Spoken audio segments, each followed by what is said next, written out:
advancement or involvement of Australian punters. Both teams obviously this week have them. When do you recall when you first knew that was going to become a kind of a trend in football? And any theories as to why? I mean, I know they play Australian rules football, but any theories as to why those doors have become open? Well, it's been a while now. My first exposure to it was at the University of North Carolina. I had an Australian punter, which was probably 5 years ago now. But, I think, a couple reasons why. I think as punt has evolved over time, coaches on the punt unit have become a lot more creative, whether it's with formations or moving the pocket and how they punt, utilizing the ability to kick it back across the field, and ball placement has become so critical. And I think it's a natural skill set for guys who have played Australian rules football to be able to kind of manipulate their kicks a little bit, control their ball placement, and have really great accuracy on moving the ball around. And it's just proved to be a weapon. They do a really good job of development. The group that we work with does a great job, kind of preparing their guys for what American football is going to be like. And, I feel comfortable with Alex when he came over here, and he's done a really good job.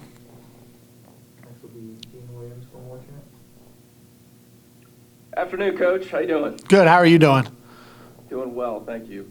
Hey, Ryan Fitzgerald is not available, obviously, in the opener. Is he going to be available for this Saturday? And if so, how's that place kicking competition going to work between him and Peter?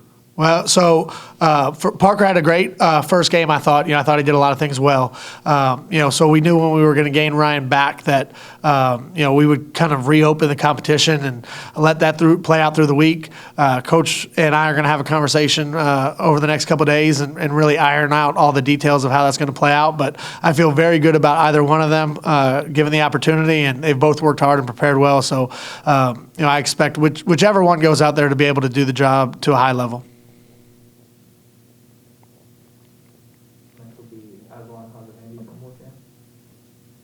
Are you hopeful that Josh Caindale will be a go for Saturday?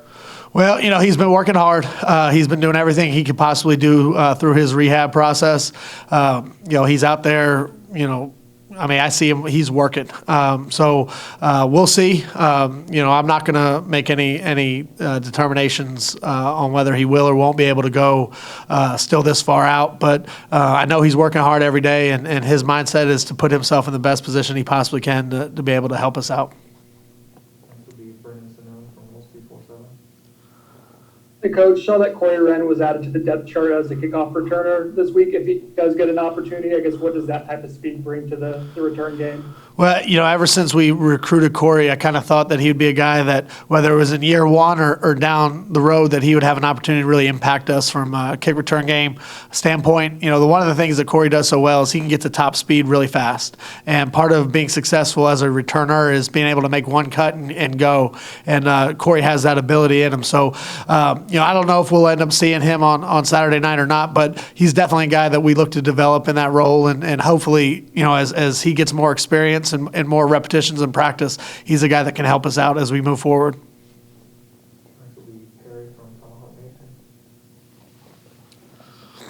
Coach, when going against a quarterback like De'Aaron King, how do you emphasize both keeping contained but also, attacking the passer and getting the field? Yeah, pass rush lane awareness is going to be critical. We got to do a great job of collapsing the pocket, pushing the pocket, and working as a four-man unit to rush the passer.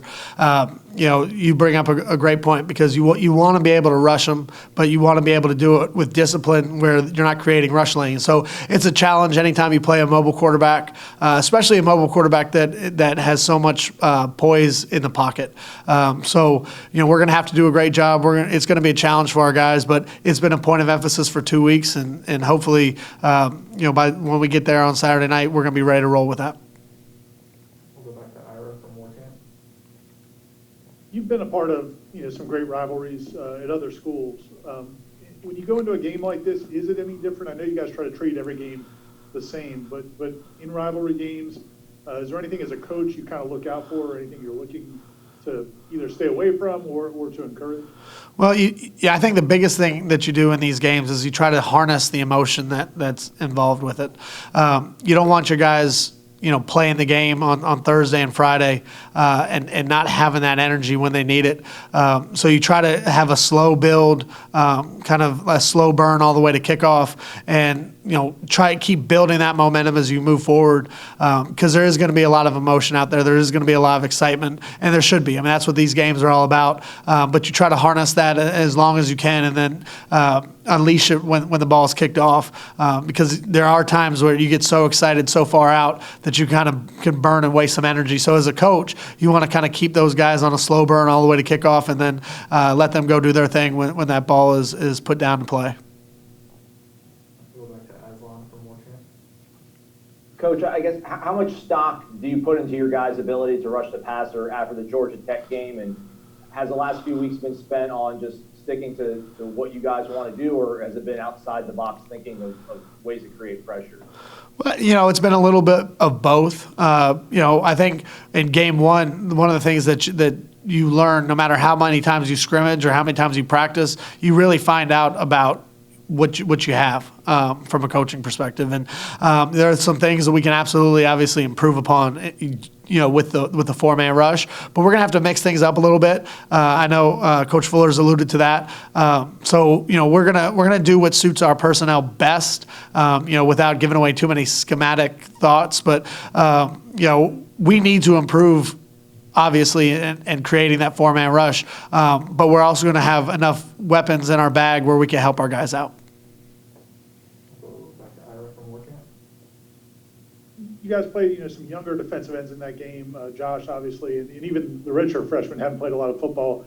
Did seeing themselves play extended reps and like having that game film, did you see how it was helpful for them over the last week or two? Absolutely. Whether you're talking about Josh Griffiths or Derek McClendon or Quayshawn Fuller, that was really the first time they've played significant football, especially in big moments of the game.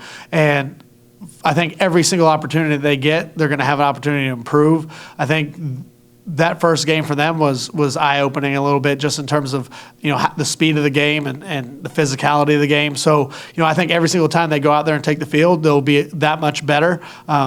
People always say that your biggest jump as a football team is between game one and game two, and that becomes especially true for your young guys. They have a chance now to have gone through it. When I say gone through it, I mean it's the whole thing. It's pregame meal and the stretch and the warm up and the excitement in the locker room, and hopefully we're a lot more prepared, especially with those young guys going into the second game than we were first game. But all in all, those young guys, they've worked hard this week, and I think they understand the responsibility that they have, and I'm excited to see them play. That week 1 to week 2 jump, I mean, do you still expect it, even with that kind of off week being placed where it was? Have you ever been on a staff that had a bye week in week 2 also? One other time we had kind of a similar situation. I believe it was 2005 when we had Hurricane Katrina and then Hurricane Rita come through. We had a game and then we had a bye, so it kind of felt like a long break. But yeah, you do expect, to continue. The first week, our bye week was about ourselves. Yes, the coaches, we were starting to play them for Miami, but, really the emphasis of practice was improving the things that we need to improve upon as a football team. And then this week, the focus obviously became Miami.